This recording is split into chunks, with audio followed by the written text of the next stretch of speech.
Okay, so in this lesson now, we're going to learn how to fight in the clinch. This is where we're going to get up close and dirty. We're going to be grabbing our opponent around the neck and being in tight with him and fighting dirty here. We're going to be using our headbutts and our elbows and knees to the groin, stuff like this. This is a great self-defense tactic.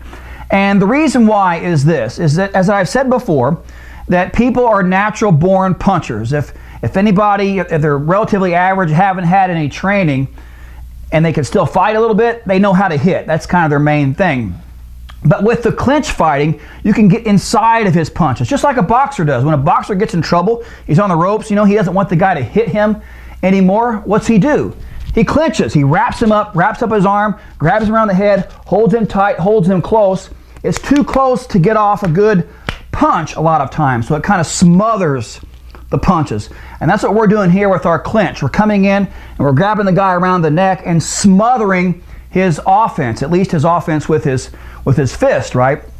So this is a good way, again, to deal with an attacker in the street, because you don't have to trade blows with him, punches. If you trade punches with him, that's if he's not trained a whole lot, or you know, he's kind of on par with you, he's more likely to be an equal puncher with you, you know, all things being equal, than a clincher with you. If you clinch him like this, he can't really get a good punch off, and you can deliver some fight-ending damage while you've got him smothered. It's kind of like a way of holding him and hitting him at the same time. That's really what you're doing. You're going to hold him like this and hit him with your head or your elbow and stuff like this. So clinching is very effective in this regard.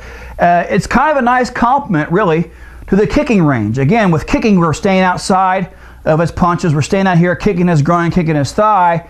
When we come into clinch, we're passing through that punching range and we're smothering his punches again. So kicking range, you know, avoids the punches by staying too far away and causing damage. Well, clinching avoids the punches by smothering them and being too close and causing damage. So it's a very good way to fight for that range reason and taking away his punches. Another thing you might want to consider is that the human head is very hard. The skull is quite solid. People have called the human head like a bowling ball with teeth. You know, it's not something that you always want to hit with your fist if you're not, you know, comfortable with that and hitting the right targets. You know, you don't want to hit someone on top of the head. You know, I've broken my own hand in a kickboxing match by throwing a punch and the guy ducking, and I, you know, hit him on top of the head. So you can break your fist on someone's head is what I'm saying. It happens all the time.